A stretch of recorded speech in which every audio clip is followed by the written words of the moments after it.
Chùm bục tí pi chùm nón chương pê về liền nì. Khňom ban đà thói kroi mùi chùm hiên rút sầm lăng mơ tờ mục đợi sai pnech một sủi. Khmênh mà nẹ ní bác chỉ ban thưa rương ở vây mà dạng hài. Khňom miên à rõm đâng đòi xa phi vẹ ca tệ. Cầm bút rồi hai chia sai sấp cm nâng miên rụp riêng các ba thông khuôn tồi. Mơ tờ vi đôi chỉ tu ong đọc cu oi sờ lạnh mà nẹ bần tay ạch lơ stan ở phía bạch bòn. Khňom khmên pê một kết pi rương rào ở tiền nụ lời. Chấm pê đại khňom cầm pông tay prongประหยัด khuôn khmênh nút có ban stu một lơ rụp khňom. Vũ vì ban sầm pông sma rồi bọc khňom nâng rồi bọc mì dạng. Ôi vì lươn rồi ha nâng toan hon pek hai. Khňom ban đuôi ong cùi bọc cu tơ nâng đầy rút ăn cà cho. Bần top pi mùi sần tu một khňom miên à rõm tha miên ở vây mì dạng mình prok rồi đầy. Vì mình chư toแต่so.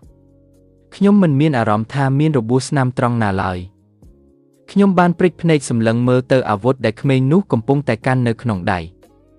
Vì cừu. Cỏ đá priêng cùng nụ chi cho mền tế. Mình khó to tại so.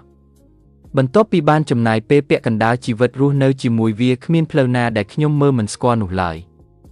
Ní bích chi cỏ đá priêng sầm rạp cu cùng nụ chi cho bích prakọt mền. Ta vi vô cỏ đá priêng một sầm pông khňom mình nắng. Khňom mình ai túc chất bán có bình chênh sầm nói smooth một crào. Nơ pê đại khňom ngợp ba sầm lăng mơ tờ lơ khmênh nút ban on một chất rụi sạch làng thả. Ta lộc ai cu cùng nụ chi cho bẹp nâng ban đôi rồi bịp nà. Tha mấy. Ki. Cùng nụ chi cho. Khňom miên cáp nhập áo nâng sờ láng căng chỉ khlang. Kron tại đời xa lộc thọp tổ tua ban ca chấp à rõm khlang mà đong lộc bay chi thưa khuôn hu hệt hai cu rồi hốt đòi riêng cai rồi bỏ lộc cho cuộc cầm oi chân tờ hạt. Ta lộc nơi tay chỉ nẹ à chip tiết đài rưỡi tế. Lộc cu tại tục tô nâng cầm rật khuôn anh tăng pi pê để chấp đao miên à rõm chi chấp nơi không có đai mùng lẽ. Ca cụp krong nâng thay đại xa ràng cai cứ chỉ cắt một cách rồi bỏ nẹ à chip cụp rụp. Vì bất chi cu ở awesome nói nè đại lộc mình ban đấng sông bay tại ca bất chi mù lật than mùi ní hai nơi tai bần to tổ tua dọc bạ xui xa ca tiệt nụ. Ta rương tiền ở ní miên nơi dạng mây tờ vệnh. Khňom ban nì dây tiền mọt nhò tổ trớc chùm pu pị sầm đầy đỏ tràn sân thất sân thọp đại bánh pu một lờ rụp khňom phim bẹp nì. À, mình men tê nụ cư. Một pi lùm đập thạ này ca stong mà từ vì thẹ cho bần tịch bần tuôi, khňom cọp si diêm lơ cầm pu cô nợ phim sna đai đầm bay ở vì họ lang một vịnh. Cho là tập họ vì tơ chi dạng na. Vì ban pop tôi một vịnh men tế. Có đai rồi bỏ lục trơ ban bầm plan kịch ti tiếng srong hai sna đai sere rồi bỏ lục thêm tiếng trơ ban lục cho tiệt men tế. Khňom mình ai nì dê với tranh rụi lời, khňom ban bắt bong nè anster tại tiếng o, đời xa tại ca sầm rạch chất đó coach con tại mùi lợp. Trong cõi tơ vi kron tại chi tùng vơ đòi ngôn khai mùi bẩn nọ. Tu bây chỉ vi chi chấp có đòi có khňom trơ tại prom tổ tu squa ca bích chấm pu khuôn ảnh đài. Tha tay cùng ấy. Khňom ban krok cho lang mà đòn tiệt. Khňom ban sầm lăng mơ tơ tu ong ba thông khuôn tôi nút plap đô ven khni chỉ mùi nâng tơ tập hiệp chung ven khuôn rui con đi dây bẩn tỏ. Ta anh chỉ nẹ bằng vơ pê về liệt thời cõi mền tế. Khňom ban nì dây đòi tức đom sầm lên nhàng mừng mặt bẩn tài. Khmênh nút ban yên các ba tầm khang. Ở tê khňom mình men chi nẹ thơ tê. Cho bà ảnh chân ta nô nà. Cứ pre chi mà cha chi nẹ thơ. Hả? Pre chi mà cha? Khňom ban bạc pnech thôm thôm chùm pu chùm lời đai mình nực sman đo mùi nì. Ta vi chi rương ấtประโยชน์ấy tờ nâng. Khňom trơ ban pre chi mà cha bành chun ở một chui lột đầm bay sầm rạch cô đau rồi bỏ lột. Cô đau? Khňom riêng nâng xua đênh đau tờ hai bẩn tài. រូបភាពនៃក្រដាសកត់ត្រាមួយសន្លឹកនៅក្នុងស៊ុមស្រាប់តែភ្លឺឆ្វាចឡើងក្នុងខួរក្បាលរបស់ខ្ញុំខ្ញុំបានបិទមាត់យ៉ាងជិតវាគ្មានប្រយោជន៍អ្វីក្នុងការសង្ស័យទៀតឡើយខ្ញុំបានវិលត្រឡប់មកអតីតកាលក្នុងសម័យកាលរៀននៅបឋមសិក្សារួចទៅហើយវាមិនមែនជាពេលវេលាដែលត្រូវមកអង្គុយសង្ស័យនោះទេនៅពេលដែលអ្វីៗគ្រប់យ៉ាងកំពុងតែបង្ហាញឡើងនៅចំពោះមុខខ្ញុំបែបនេះ លោកត្រូវបានព្រះជាម្ចាស់បញ្ជូនត្រឡប់មកកាន់អតីតកាលវិញដើម្បីសម្រេចគោលដៅរបស់លោកដូចនេះអ្វីដែលលោកទទួលបានមកវិញវាមិនមែនមានត្រឹមតែកដៃរបស់លោកនោះទេថាម៉េចដោយសារតែការវិលត្រឡប់មកកាន់អតីតកាលនេះលោកមានផលចំណេញដ៏ធំធេងបំផុតគ្រាន់តែដោយសារលោកស្ថិតនៅទីនេះពិតមែនហើយ ទោះបីជាកដៃរបស់ខ្ញុំបានវិលត្រឡប់មកសភាពធម្មតាវិញក៏ដោយក៏ផលចំណេញដ៏ធំបំផុតនោះគឺការដែលខ្ញុំមានការចងចាំរហូតដល់ឆ្នាំ 2020 ចុះបើអញ្ចឹងតើឯងជាស្អីទៅខ្ញុំគឺជាទេវតាគំនូរជីវចរឈ្មោះឡាពី ទេវតាឡាពីក្មេងនោះបានញញឹមយ៉ាងស្រស់ខ្ញុំត្រូវបានបញ្ជូនមកដោយព្រះជាម្ចាស់មើលទៅទ្រង់ប្រហែលជាចង់ជួយស៊ូជូនដែលអស់សង្ឃឹមម្នាក់នេះហើយចូលដឹងគុណទ្រង់ទៅទោះបីជាវានិយាយបែបនោះក៏ដោយឈប់សិនអញ្ចឹងមានន័យថាឯងនឹងមកជួយខ្ញុំមែនទេលោកមិនបានឮខ្ញុំនិយាយទេអីប្រកាសណាស់គឺអីចឹងហើយមើលទៅក្មេងម្នាក់នេះគឺជាជំនួយការរបស់ខ្ញុំហើយខ្ញុំមិនដឹងថាវាមានតម្លៃកម្រិតណាឡើយប៉ុន្តែក្នុងពេលដែលពេលវេលាត្រូវបានបង្វិលថយក្រោយទៅហើយតើលោកមិនគួរសម្រេចក្តីស្រមៃរបស់លោកទេឬក្តីស្រមៃក្រដាសមួយសន្លឹកដែលមានសរសេរគោលដៅរបស់ខ្ញុំទុកក៏បានភ្លឺឆ្វាចឡើងក្នុងខួរក្បាលរបស់ខ្ញុំម្ដងទៀតប្រដាប់ក្តាប់ដៃរបស់ខ្ញុំបានក្តាប់ចូលគ្នាដោយមិនដឹងខ្លួនលើកនេះវាពិតជាលើកនេះមែនក្តីស្រមៃដ៏ធំធេងប៉ុន្តែធ្លាប់តែនៅត្រឹងមិនទៅមុខរបស់ខ្ញុំបើខ្ញុំធ្វើវាឥឡូវនេះខ្ញុំពិតជានឹងអាចសម្រេចវាបានវាជាអ្វីដែលខ្ញុំមិនអាចសម្រេចបានកាលពីមុនប៉ុន្តែពេលនេះខ្ញុំបានវិលត្រឡប់មកកាន់អតីតកាលវិញហើយរឿងរ៉ាវវានឹងប្រែប្រួលទៅជាផ្សេងបើខ្ញុំគូគំនូរជីវចរនៅពេលនេះតើវានឹងក្លាយជាស្នាដៃបន្ទាប់របស់ខ្ញុំនិងជាស្នាដៃដំបូងបង្អស់ក្នុងអាជីពរបស់ខ្ញុំមែនទេភាពផ្ទុយគ្នានៃពេលវេលាដែលត្រូវបានបត់បែនបានធ្វើឲ្យខ្ញុំលួចអស់សំណើចម្នាក់ឯងប៉ុន្តែវាមិនអីទេការបានកើតជាថ្មីគឺជាពរជ័យមួយវាជាពរជ័យមួយដែលនឹងជួយឲ្យខ្ញុំសម្រេចក្តីស្រមៃរបស់ខ្ញុំដែលជាអ្វីដែលខ្ញុំមិនទាំងហ៊ានស្រមៃចង់បានកាលពីមុនផងពួកយើងគុំនៅទីនេះយូរពេកអីចេញទៅខាងក្រៅវិញទៅខ្ញុំចង់ឃើញទិដ្ឋភាពដែលធ្លាប់តែមាននៅក្នុងការចងចាំរបស់ខ្ញុំដោយផ្ទាល់ភ្នែកនៅពេលដែលខ្ញុំដើរសម្ដៅទៅកាន់ច្រកចូលខ្ញុំបានឃើញសិស្សានុសិស្សកំពុងតែអង្គុយអានប្រឡំលោកបែបស្រមើស្រមៃអ្វីត្បិតតែខខើបួយជើងប៉ោងទាំងនោះមើលទៅរៀងហួសសម័យបន្តិចក៏ដោយវាមិនមែនជាបញ្ហាឡើយនេះគឺជាទិនាការម៉ូដសម្លៀកបំពាក់ដ៏ពេញនិយមបំផុតប្រចាំសម័យកាលនេះវាថែមទាំងធ្វើឲ្យខ្ញុំមានអារម្មណ៍នឹករលឹកដល់អតីតកាលទៀតផងទៅហើយហាក់ចៅលោកតាមិនមែនទេគឺលោកពូដែលអង្គុយនៅតុបញ្ជរបានក្រឡេកមើលមកខ្ញុំទាំងកំពុងបើកមើលកាសែតបណ្ដាដូចសពដងខ្ញុំបានអង្គគោរព90ដឺក្រេបាទលោកពូខ្ញុំបានភ្លេចគិតពីឡាពីសទៅបាត់ប្រសិនបើអ្នកដទៃមើលឃើញទេវតាមកពីពិភពផ្សេងម្នាក់នេះច្បាស់ជាបង្កឲ្យមានភាពវឹកវរមិនខានខ្ញុំបានងាកក្រោយយ៉ាងប្រញាប់ប្រញាល់ប៉ុន្តែឡាពីសបែរជាមានទឹកមុខយ៉ាងធូរស្រាលទៅវិញកុំបារម្ភអីគ្មាននរណាម្នាក់អាចមើលឃើញខ្ញុំឡើយគ្រាន់តែហៅខ្ញុំមកនៅពេលណាដែលលោកត្រូវការទៅបានហើយភពឡាពីសបានបាត់ខ្លួនឈឹងជាលក្ខខណ្ឌកំណត់មួយដ៏ងាយស្រួលនិងមានផាសុកភាពមែនខ្ញុំបានដកដង្ហើមធំដោយក្តីធូរទ្រង់លើកក្រោយគុំទៅពួនអាននៅជ្រុងបាំងអីមកអង្គុយអានឲ្យស្រួលបួលមកបើធ្វើបែបនឹងតាំងពីក្មេងវានឹងធ្វើឲ្យឈឺខ្នងមិនខានទេបាទជំរាបលាលោកពូ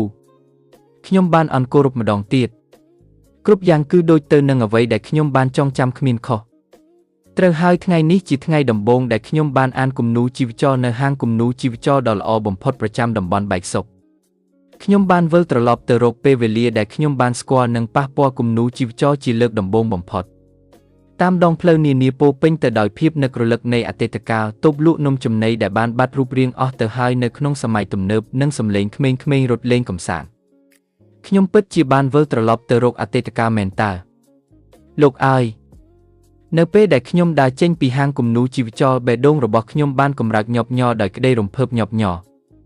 ពេលសម្លឹងមើលទៅលើមេឃខ្ញុំបានឃើញពន្លឺព្រះអាទិត្យរៀបលេចពណ៌ក្រហមឆ្អៅត្រឡប់ទៅផ្ទះសិនទៅល្អជាងនោះជាគំនិតតែមួយគត់ដែលខ្ញុំមាននៅក្នុងស្ថានភាពបច្ចុប្បន្នផ្លូវត្រឡប់ទៅផ្ទះវិញគឺវាបានដក់ជាប់នៅក្នុងកោសិកានៃរាងកាយរបស់ខ្ញុំទៅហើយនៅឯសួនកុមារពោពេញទៅដោយសំឡេងអ៊ូអែរបស់ក្មេងៗចំណែកឯហាងលក់សម្ភារៈសិក្សានៅក្បែរនោះក៏ណែនណានតាន់តាប់ទៅដោយក្មេងៗដែររាល់ជំហានដែលខ្ញុំឈានដើរខ្ញុំតែងតែធ្លាក់ទៅក្នុងអន្លង់នៃរឿងរ៉ាវចាស់ៗជានិច្ចខ្ញុំបានមកឈប់នៅពីមុខបន្ទប់ល្វែងនៃអគារស្នាក់នៅសាធារណៈមួយនៅជាន់ទី2ខ្ញុំបានរិរែកចិត្តមួយសន្ទុះនៅពីមុខទ្វារផ្ទះមុននឹងសម្រេចចិត្តរុញបើកវាចូលទៅភូតត្រូវធ្វើខ្លួនឲ្យធម្មជាតិបំផុតតាមដែលអាចធ្វើទៅបានម៉ែខ្ញុំមកវិញហើយកូនសម្លាញ់ទៅលេងសប្បាយទេកូនអ្នកម្ដាយរបស់ខ្ញុំដែលស្នាមជ្រីវជ្រួញនៅលើផ្ទៃមុខបានកាត់បន្ថយចុះយ៉ាងច្រើនបានងាកមកញញឹមយ៉ាងស្រស់ស្រាយដាក់ខ្ញុំពីក្នុងផ្ទះបាយ រូបភាពរបស់អ្នកម្ដាយក្នុងឆ្នាំ2020ដែលត្រូវរងទុក្ខវេទនាដោយសារតែរូបខ្ញុំបានភ្លឺឆ្វាចឡើងក្នុងខួរក្បាលទឹកភ្នែកហៀបនិងស្រក់ហូរចេញពីភ្នែករបស់ខ្ញុំទៅហើយខ្ញុំមិនអាចឆ្លើយតបទៅគាត់ដោយធម្មតាបានទៀតឡើយលើកនេះខ្ញុំនឹងមិនធ្វើឲ្យម៉ែត្រូវរងទុក្ខវេទនាទៀតជាដាច់ខាតខ្ញុំបានខំថ្មីងរួចរត់សម្ដៅទៅបន្ទប់ផ្ទាល់ខ្លួនរបស់ខ្ញុំណែកូនទៅងូតទឹកងូតភក់រួចចាំមកញ៉ាំបាយណាប៉ាត់ម៉ែខ្ញុំបានដកដង្ហើមធំវែងរួចបិទទ្វារបន្ទប់ហើយសម្លឹងមើលទៅខាងមុខខ្ញុំមិននឹកស្មានថាបានត្រឡប់មកទីនេះវិញតតែសោះតើខ្ញុំគួរនិយាយបែបណាទៅអារម្មណ៍ដែលបានឈានជើងចូលមកក្នុងបន្ទប់ដ៏គួរឲ្យនឹករលឹកកាលពីសម័យរៀនការចងចាំក្នុងអតីតកាលនិងតភាពបច្ចុប្បន្នដែលនៅចំពោះមុខបានស៊ីសង្វាក់គ្នាយ៉ាងល្អឥតខ្ចោះដែលធ្វើឲ្យក្តីនឹករលឹកកើនឡើងជាលំដាប់ការបានវិលត្រឡប់មកកាន់លំហលំហែដ៏មានតម្លៃនៃការចងចាំរបស់ខ្ញុំវាគឺជាបទពិសោធន៍ដ៏ពិតប្រាកដបំផុតនៅក្នុងការវិលត្រឡប់ថយក្រោយ20ឆ្នាំរបស់ខ្ញុំពិតជាបានត្រឡប់មកវិញមែនរាល់មន្ទិលសង្ស័យទាំងអស់បានរលាយបាត់អស់គ្មានសល់ហើយខ្ញុំក៏បានដឹងច្បាស់ក្នុងចិត្តចំពោះរឿងនេះខ្ញុំបានវិលត្រឡប់មកកាលពី20ឆ្នាំមុនពិតប្រាកដមែនតើខ្ញុំគួរធ្វើអ្វីបន្តទៀតនៅពេលនេះបច្ចុប្បន្នស្ថិតនៅក្នុងឆ្នាំ2000ប៉ុន្តែព្រឹត្តិការណ៍នាពេលអនាគតរហូតដល់ឆ្នាំ2020គឺវាបានស្ថិតនៅក្នុងក្បាលរបស់ខ្ញុំទាំងអស់ទៅហើយវាដូចជាមានផ្លូវដ៏រលូនមួយរងចាំនៅខាងមុខអីចឹងបើអាចខ្ញុំចង់ទិញ Bitcoin ភ្លាមតែម្ដងពិតណាស់វាមិនមែនមានត្រឹមតែ Bitcoin នោះទេដោយសារតែដឹងពីរឿងរ៉ាវនាពេលអនាគតខ្ញុំអាចទទួលបានគ្រប់យ៉ាងទាំងទ្រព្យសម្បត្តិមាសប្រាក់កិត្តិយសនិងអ្វីៗគ្រប់បែបយ៉ាងវាគឺជាជម្រើសដ៏គួរឲ្យទាក់ទាញខ្លាំងណាស់សម្រាប់មនុស្សម្នាក់ដែលមិនសូវមានជីវភាពធូរធារដូចជាខ្ញុំប៉ុន្តែបើធ្វើបែបនោះការវិលត្រឡប់ថយក្រោយនេះវានឹងក្លាយជាគ្មានន័យទៅវិញទេរូបរាងរបស់ទេវតាគំនូរជីវចលក្បាលធំខ្លួនតូចឡាពីសបានលេចឡើងក្នុងចិត្តរូបរាងដ៏គួរឲ្យស្រឡាញ់របស់វាហាក់ដូចជាបានប្រមូលផ្ដុំនៅរាល់ភាពស្លូតត្រង់និងក្តីប្រាថ្នាដែលខ្ញុំធ្លាប់មានទាំងអស់ទេវតាគំនូរជីវចលត្រូវហើយខ្ញុំនឹងគូគំនូរជីវចលនោះជាអ្វីតែមួយគត់ដែលខ្ញុំត្រូវធ្វើខ្ញុំនឹងគ្រប់គ្រងនិងវាយលុកទាំងពិភពវិបធូននិងគំនូរជីវចលសខ្មៅឲ្យបានខ្ញុំបានអង្គុយនៅតុសរសេរកិច្ចការរបស់ខ្ញុំរួចបើកសៀវភៅកត់ត្រាមួយក្បាលឡើងនៅក្នុងសម័យកាលនេះខ្ញុំបានរំលឹកឡើងវិញនៅរាល់ហេតុការណ៍ពិតដែលខ្ញុំបានដឹងយោងទៅតាមអ្វីដែលខ្ញុំបានដឹងឆ្នាំ2000គឺជាប្រភេទយុគសម័យងងឹតនិងជាចំណុចរបត់មួយនៅក្នុងវិស័យគំនូរជីវចលក្រោយវិបត្តិហិរញ្ញវត្ថុអាស៊ីវិស័យបោះពុម្ពផ្សាយគំនូរជីវចលបានរងការវាយប្រហារយ៉ាងធ្ងន់ធ្ងរហើយក្រុមហ៊ុនជាច្រើនបានខ្សែធនវិស័យមួយនេះនៅតែស្ថិតក្នុងស្ថានភាពច្របូកច្របល់នៅឡើយហាងអានគំនូរជីវចលកំពុងតែដំណើរការទៅមុខបានយ៉ាងល្អហាងអានគំនូរជីវចលឬហាងជួលសៀវភៅគឺស្ថិតនៅក្នុងចំណុចកំពូលរបស់ពួកគេនៅក្នុងឆ្នាំ2000នេះជាមួយនឹងការកើនឡើងភ្លាមនៃអ្នកអត់ការងារធ្វើមនុស្សជាច្រើនបានមើលឃើញថាហាងជួលសៀវភៅគឺជាអាជីវកម្មដ៏ល្អមួយសម្រាប់វ័យចូលនិវត្តន៍វាគឺជាសម័យកាលមួយដែលមនុស្សពេញវ័យដែលបានបាត់បង់ការងារអាចចាប់ផ្ដើមអាជីវកម្មមួយបានយ៉ាងងាយស្រួលដោយមិនចាំបាច់មានជំនាញឯកទេសអ្វីឡើយអរគុណចំពោះរឿងនេះវិស័យបោះពុម្ពផ្សាយដែលកំពុងតែជួបការលំបាកអាចផលិតសៀវភៅដើម្បីបំពេញតម្រូវការរបស់ហាងជួលសៀវភៅទាំងនោះដែលធានាបាននូវប្រាក់ចំណេញអបបរមាយ៉ាងហោចណាស់ក៏មួយកម្រិតដែរវាជារឿងគួរឲ្យអស់សំណើចណាស់ដែលរឿងនេះបានដឹកនាំឲ្យមានការផ្ទុះឡើងមួយរយៈពេលខ្លីនៃគ្រឹះស្ថានបោះពុម្ពផ្សាយទស្សនាវដ្តីគំនូរជីវចលដែលជិតនឹងដួលរលំទៅហើយនោះប៉ុន្តែចំណុចកំពូលមួយនេះនឹងមិនស្ថិតស្ថេរបានយូរអង្វែងឡើយមនុស្សម្នានឹងចាប់ផ្ដើមដើរចេញពីហាងជួលសៀវភៅទាំងនោះ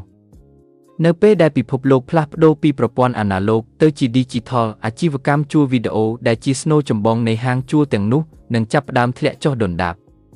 ប្រសិនបើហាងជួលវីដេអូចាប់ផ្ដើមដួលរលំវិស័យបោះពុម្ពផ្សាយដែលពឹងផ្អែកលើពួកគេក៏នឹងត្រូវរងការវាយប្រហារយ៉ាងខ្លាំងក្លាដែរការធ្លាក់ចុះនឹងចាប់ផ្ដើមឡើងទោះជាយ៉ាងណាក៏ដោយវានៅលឿនពេកហើយក្នុងការចាប់ផ្ដើមគូវិបធូននៅត្រង់ចំណុចនេះវិបធូនមិនទាន់ក្លាយជាចរន្តពេញនិយមនៅឡើយទេក្នុងពេលនេះនិន្នាការកាលនោះគឺការបោះពុម្ពផ្សាយនៅលើភ្លុកមិនមែនតាមរយៈការចុះកិច្ចសន្យាជាមួយគ្រឹះស្ថានបោះពុម្ពផ្សាយឡើយវាមិនទាន់មាន platform សម្រាប់ Webtoon ទេនៅក្នុងសម័យកាលនេះវាគ្រាន់តែជាចំណង់ចំណូលចិត្តសម្រាប់អ្នកគូគំនូរជីវចលស្ម័គ្រចិត្តតែប៉ុណ្ណោះគ្មានអ្វីលើសពីនេះឡើយខ្ញុំចង់ចាប់ផ្ដើមបោះពុម្ពផ្សាយភ្លាមដែរប៉ុន្តែវាមានបញ្ហាពីរយ៉ាងបញ្ហាទី1គឺរឿងហិរញ្ញវត្ថុ វាជាបញ្ហាក្នុងការទិញ template សម្រាប់យកមកគូររូបហើយខ្ញុំក៏មិនអាចសុំលុយឪពុកម្ដាយដើម្បីទិញកុំព្យូទ័របានដែរតម្លៃដែលត្រូវបានរំពឹងទុកគឺប្រហែល 1.5 លានវ៉ុនវាគឺជាការចាប់ផ្ដើមនៃការផ្ទុះឡើងនៃគ្រឿងកុំព្យូទ័រប៉ុន្តែកុំព្យូទ័រនៅតែមានតម្លៃថ្លៃខ្លាំងណាស់ខ្ញុំត្រូវតែទុកចោលរឿង Webtoon មួយឡែកសិនហើយនៅពេលនេះរឿង Webtoon បានធ្លាក់ទៅដល់បាតតារាងនៃបញ្ជីការងារត្រូវធ្វើដោយស្វ័យប្រវត្តិខ្ញុំបានសម្រេចចិត្តគិតគូរពីវាបន្ទាប់ពីបានទិញកុំព្យូទ័ររួចរាល់បញ្ហាទី2គឺអាយុរបស់ខ្ញុំការដែលមានអាយុក្មេងពេកគឺជាឧបសគ្គមួយដ៏ធំគ្មានផ្លូវណាដែលហាងជួលសៀវភៅឬគ្រឹះស្ថានបោះពុម្ពផ្សាយព្រមទទួលយកសិស្សបឋមសិក្សាម្នាក់នោះឡើយពិតណាស់នរណាក៏ដោយឲ្យតែមានជំនាញច្បាស់លាស់គឺសុទ្ធតែអាចបោះពុម្ពផ្សាយស្នាដៃបានទាំងអស់ប៉ុន្តែវាពិតជាពិបាកក្នុងការទុកចិត្តក្មេងតូចម្នាក់លើរឿងអាជីវកម្មណាស់សម្រាប់សិស្សបឋមសិក្សាម្នាក់ដូចជាខ្ញុំជម្រើសដ៏ល្អបំផុតគឺការប្រកួតប្រជែងគំនូរជីវចលសក់ខ្មៅក្នុងស្រុកការប្រកួតប្រជែងដែលមានទ្រង់ទ្រីធំបំផុតគឺត្រូវបានរៀបចំឡើងដោយទស្សនាវដ្តីល្បីៗដូចជាសាម កុមិក ឆែម និងឆាននៅទីនេះខ្ញុំអាចប្រកួតប្រជែងនៅលើសមរភូមិដ៏ស្មើភាពមួយបានដោយផ្អែកលើសមត្ថភាពពិតប្រាកដរបស់ខ្ញុំប្រសិនបើខ្ញុំឈ្នះរង្វាន់ខ្ញុំប្រហែលជាអាចមានលទ្ធភាពទិញកុំព្យូទ័របានហើយខ្ញុំមានឱកាសឈ្នះខ្ពស់ណាស់ខ្ញុំមិនមែនកំពុងតែមានទំនុកចិត្តលើខ្លួនឯងហួសហេតុពេកនោះទេបទពិសោធន៍ធ្វើជាជំនួយការ10ឆ្នាំនិងការបោះពុម្ពផ្សាយស្នាដៃផ្ទាល់ខ្លួន5ឆ្នាំខ្ញុំមានបទពិសោធន៍រហូតដល់ទៅ15ឆ្នាំពេញលើសពីនេះទៅទៀតខ្ញុំមិនមែនជាមនុស្សធម្មតាឡើយខ្ញុំជាមនុស្សម្នាក់ដែលបានវិលត្រឡប់ថយក្រោយមកពីឆ្នាំ2020វាគឺជាផលចំណេញដ៏ច្បាស់ក្រឡែតមួយពិតណាស់បើផ្អែកលើសមត្ថភាពកម្រិតនេះខ្ញុំថែមទាំងអាចផ្ញើស្នាដៃទៅប្រកួតនៅប្រទេសជប៉ុនបានទៀតផងប៉ុន្តែភាសាជប៉ុនរបស់ខ្ញុំនៅមិនទាន់ល្អគ្រប់គ្រាន់នៅឡើយទេដូច្នេះចាំធ្វើវានៅពេលក្រោយចុះខ្ញុំមានគម្រោងរៀនភាសាជប៉ុនយ៉ាងហោចណាស់ពី1ទៅ3ឆ្នាំសិនមុននឹងសម្រេចចិត្តផ្ញើស្នាដៃទៅប្រកួតដោយសារតែកាលពីមុនខ្ញុំតែងតែពឹងផ្អែកលើក្រុមហ៊ុនគ្រប់គ្រងទាំងស្រុងដូចនេះខ្ញុំមិនសូវចេះភាសាជប៉ុនប៉ុន្មានឡើយនៅក្នុងឆ្នាំ2000មិនទាន់មានក្រុមហ៊ុនគ្រប់គ្រងណាមួយដែលអាចជួយភ្ជាប់ទំនាក់ទំនងជាមួយគ្រឹះស្ថានបោះពុម្ពផ្សាយជប៉ុននៅឡើយទេដូច្នេះខ្ញុំត្រូវតែរៀបចំធ្វើវាដោយខ្លួនឯងការដែលស្ថិតក្នុងវ័យសិស្សថ្នាក់ទី6ក៏ជាពេលវេលាដ៏ល្អសម្រាប់ការសិក្សាផងដែរខ្ញុំបានសម្រេចចិត្តគិតក្នុងផ្លូវវិជ្ជមានតើខ្ញុំគួរចាប់ផ្ដើមគូរគំនូរជីវចលតាំងពីថ្ងៃស្អែកទៅតែម្ដងទេខ្ញុំបានគិតបែបនេះប៉ុន្តែបន្ទាប់មកខ្ញុំក៏នឹកឃើញរឿងម្យ៉ាងស្ថិតក្នុងស្ថានភាពបច្ចុប្បន្នរបស់ខ្ញុំមិនទាន់អាចគូរគំនូរជីវចលបានឡើយសូម្បីតែចូលរួមប្រកួតក៏ខ្ញុំធ្វើមិនទាន់បានដែរការគូរគំនូរជីវចលក៏ត្រូវចំណាយប្រាក់កាក់ដែរខ្ញុំត្រូវទិញក្រដាសព្រាងប៊ិចទឹកថ្នាំ screen tone និងសម្ភារៈបន្ទាប់បន្សំផ្សេងទៀតរឿងលុយកាក់នឹងហើយជាបញ្ហាខ្ញុំមិនអាចសុំលុយឪពុកម្ដាយដើម្បីយកទៅទិញសម្ភារៈគូរគំនូរជីវចលបានឡើយគ្រួសាររបស់យើងមិនមែនមានជីវភាពធូរធារនោះទេដោយសារតែខ្ញុំបានវិលត្រឡប់ថយក្រោយមកហើយលើកនេះខ្ញុំមិនអាចសុំលុយឪពុកម្ដាយផ្ដេសផ្ដាសបានទៀតទេចំពេលដែលខ្ញុំកំពុងតែធ្លាក់ទៅក្នុងអន្លង់គំនិតដ៏ជ្រៅស្រាប់តែមានសំឡេងគោះទ្វារបន្លឺឡើងពីខាងក្រៅបន្ទប់ស៊ូជូនកូនកំពុងធ្វើអីហ្នឹងម៉ែប្រាប់ឲ្យទៅងូតទឹកងូតភក់រួចមកញ៉ាំបាយតើប៉ាត់ម៉ែខ្ញុំទៅឥឡូវហើយត្រូវហើយខ្ញុំគួរតែសម្រាកមួយសន្ទុះសិនខ្ញុំបានសម្រេចចិត្តទុកចោលនៅរាល់គំនិតដ៏ស្មុគស្មាញទាំងឡាយមួយឡែកសិនម៉ោង11យប់ខ្ញុំបានបិទភ្លើងក្នុងបន្ទប់ហើយបើកត្រឹមតែចង្កៀងរាត្រីតូចមួយប៉ុណ្ណោះខ្ញុំមានអារម្មណ៍ងងុយដេកពិតប្រាកដមែនប៉ុន្តែបែរជាដេកមិនលក់សោះឡើយបន្ទាប់ពីប្រែខ្លួនចុះឡើងនៅលើគ្រែអស់មួយសន្ទុះធំគំនិតមួយក៏បានលេចឡើងក្នុងខួរក្បាលរបស់ខ្ញុំជួនកាលឡាពីសអាចជួយដោះស្រាយបញ្ហាលុយកាក់នេះបានក៏មិនដឹងត្បិតអីវាត្រូវបានគេចាត់ទុកថាជាជំនួយការរបស់ខ្ញុំតើណែឡាពីសខ្ញុំត្រូវទិញសម្ភារៈដើម្បីយកមកគូរគំនូរជីវចលឯងអាចរកលុយឲ្យខ្ញុំខ្លះបានទេភពឡាពីសបានលេចខ្លួនឡើងរួចធ្វើសញ្ញាខ្វែងនឹងដៃរបស់វាភ្លាមអត់ទេខ្ញុំអាចជួយលោកបានតែពីរផ្លូវប៉ុណ្ណោះទី1គឺការផ្ដល់ដំបូន្មានផ្សេងតាក់ទងនឹងគំនូរជីវចលទី2គឺការអនុញ្ញាតឲ្យលោកប្រើប្រាស់ហាងទំនិញខ្ញុំបានព្រិចភ្នែកខ្សឹបសួរបាទលោកអាចទិញរបស់របរផ្សេងជាច្រើនដែលនឹងមានប្រយោជន៍សម្រាប់លោកដូចជាក្រដាសព្រាងគំនូរជីវចលមែនទេ ទេវាកម្រិតខ្ពស់ជាងនោះឆ្ងាយណាស់វាជារបស់របរដែលគ្មាននរណាម្នាក់អាចទទួលបានឡើយមានតែលោកម្នាក់គត់ដែលអាចមានវាបានរបស់របរដែលគ្មាននរណាម្នាក់អាចទទួលបានមានតែជារបស់ខ្ញុំម្នាក់គត់តាហា